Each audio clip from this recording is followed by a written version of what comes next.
Hey. Okay, so is this video clickbait?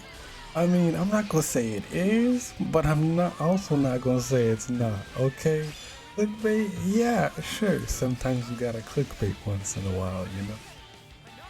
But in all seriousness, this video is kind of just like a jokey, haha, I'm stupid type of video than more than just me like genuinely believing that I predicted Xenoblade 3. All right, I'm not that deluded. But you know, if you skew it a little bit, I kind of did predict it. If you want to like stretch that far, right? If you want to reach as far as Min can, all right, then maybe I did. Okay. Now back before Xenoblade 3 dropped, you know, I had a ton of like theory videos or other like speculation videos. I kind of went hard on the Xenoblade 3 content, and I kind of missed those days, like pre-release Xenoblade 3. I had all these insane ideas and everything.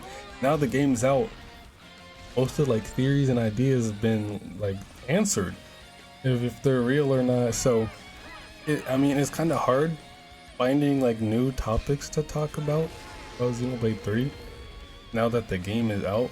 But DLC's dropping in like a week. So you best believe I'm gonna be covering that when it drops next Friday, like midnight when it drops. Easy, I'm on top of it. But yeah, now to what the video is actually about. I kind of predicted Xenoblade 3, all right, with Nia and Taya.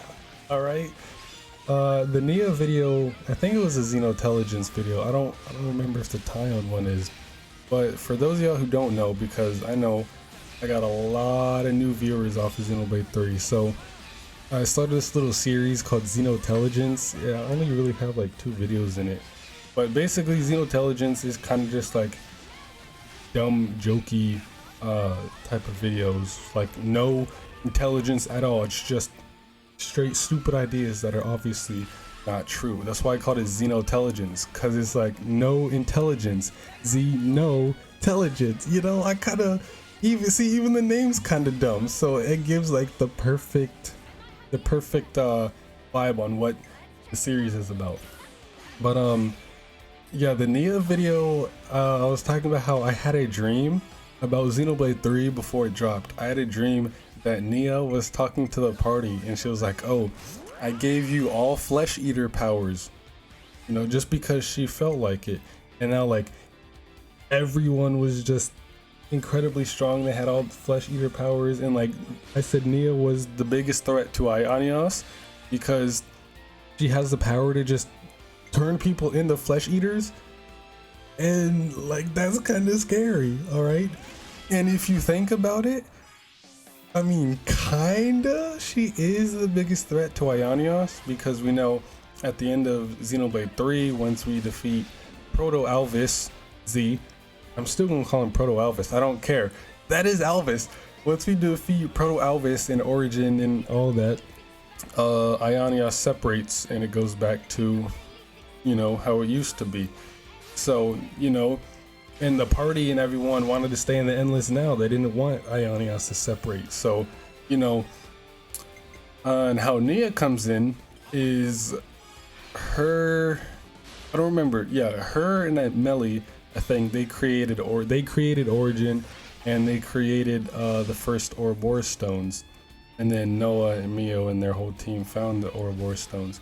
But Nia and Melia, if I'm remembering correctly, I don't remember, they like actually made the Ouroboros stones, and you know, the party became Ouroboros and defeat Mobius and Z and all that, and they wouldn't have been able to do that without the power of Ouroboros. So without Nia creating the Ouroboros stones, the party wouldn't have, you know, had Ouroboros forms, and they most likely wouldn't have been able to beat Mobius, which means Ionios would still be under the control of Proto Alvis.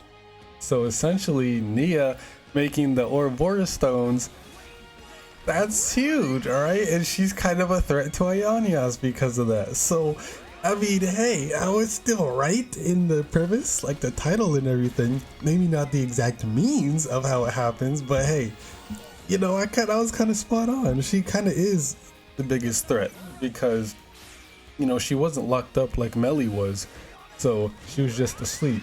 But hey, Nia kind of was the biggest threat, alright? I wasn't lying. Now, as for Tyon, I made a video, I was like, oh, Tyon's a Blade Eater, and fuck, he actually kind of is. Okay, I don't know if he's specifically a Blade Eater or just an actual Blade, but either way, he's still a Blade, okay? Like I said way long ago, my reasoning for that was, you know, every party member in Xenoblade 3 is a race from their respective games. Noah is a Homs. The Keva side from Xenoblade 1, Noah is a Homs, Lance is a Machina, and Uni is a Hyantia. And then on the Agnes side, Xenoblade 2, Senna is just a pure 100% pedigree blade. Mio is a flesh eater, and you know, I was like, okay, there's no way Tyon is just gonna be some regular human. Everyone is some kind of race, so obviously Tyon has to be. And the only one left is a Blade Eater, because there's 3 types of blades. There's Blade Eater, Flesh Eater, and Blades. You already have the Blade and Flesh Eater, so the only thing missing is a Blade Eater, and that's gonna be Tyon. And like for the whole, like up until then, from then all the way to the whole game, you know, Tyon was never revealed to be anything. I was like, damn, it's kind of tough, you know, when I beat the game and I realized, you know, nothing was ever said about Tyon. But then, you know, they got the swimsuits and Tyon has like his chest exposed and he has a core crystal there. And when I saw that, I started flipping my fucking shit. I was like, no actual way, Tyon is actually a blade? He could actually be a Blade Eater. And at first I was thinking, wait, no, there's no way he could be a Blade Eater because his core crystal is one solid color. Like it would be multicolored like Mio, since you know, Blade Eaters and Flesh Eaters have multicolored core crystals. But then I started to think about it, and I had some people in the comments tell me that's not necessarily true. He could still be a Blade Eater because not all Blade Eaters have multicolored core crystals. I mean, just look at what Zeke, fucking Rex. Like, they just have portions of their blades core crystals. They're not like multicolored or anything. So maybe he took the whole core crystal and like maybe his blade was dying, so he just took the whole core crystal for whatever reason. So hey, maybe Tyon really is a blade, all right, a Blade Eater. So I mean, that's fucking insane. And this DLC, I can't wait. Challenge battle, Eno, swimsuits. And we're supposed to get like more swimsuits. I think we're getting like 2 sets of swimsuits. If you remember in the trailer, it was like Noah swimsuit A. So we're getting multiple swimsuits. So y'all already know that's more swimsuits for Mio. Oh shit! Oh, that's gonna be great. But yeah, that's kind of really all it for this video. I just wanted to make the video because I was thinking about it the other day. I was like, wait, hold up. I was actually kind of a genius.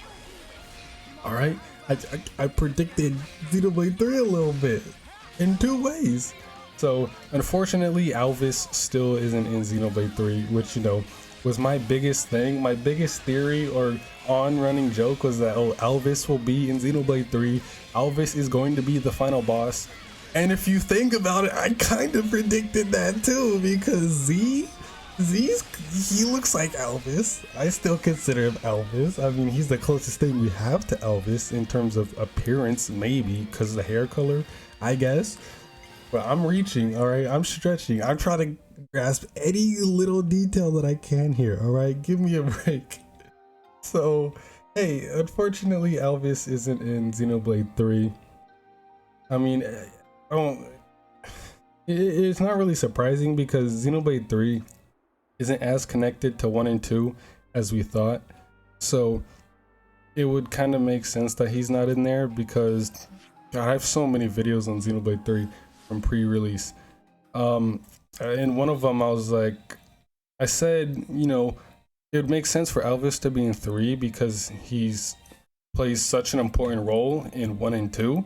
And if the game, you know, 3 is a combination of 1 and 2, there's no way Elvis wouldn't be here, because Xenoblade 1, you know, he literally like not created, but you know, runs the whole Xenoblade 1 dimension. Xenoblade 2, he was literally one of the Trinity processor cores.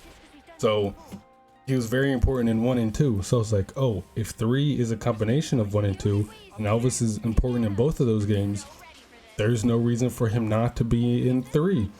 But I mean, the most we got in Xenoblade 3 was just like some references, and then Melia and Nia as returning characters, and that one picture of the Xenoblade 2 party at the end with Poppy and the Monado Rex. So I mean, that's about all we got. But yeah, that's kind of about it for this video. I just felt like making a dumb video, you know, for y'all to just listen along to. I feel like I've been shying away from, you know, making videos in general, like detailed videos, because I got new roommates, so it's kind of hard to find time to record without, you know, them being all loud in the background and everything. So I do want to start like uploading again, but it's just hard to find time, because I miss these type of videos and then just seeing the comments and just interacting with y'all in the comments. That's like my favorite thing, besides like making the video itself, is just interacting with everyone in the comments and, you know, seeing everyone's thoughts. But yeah, that's really about it. So as always, thanks for watching. Have a damn good day. Stay safe. Be well. And play the Xenoblade.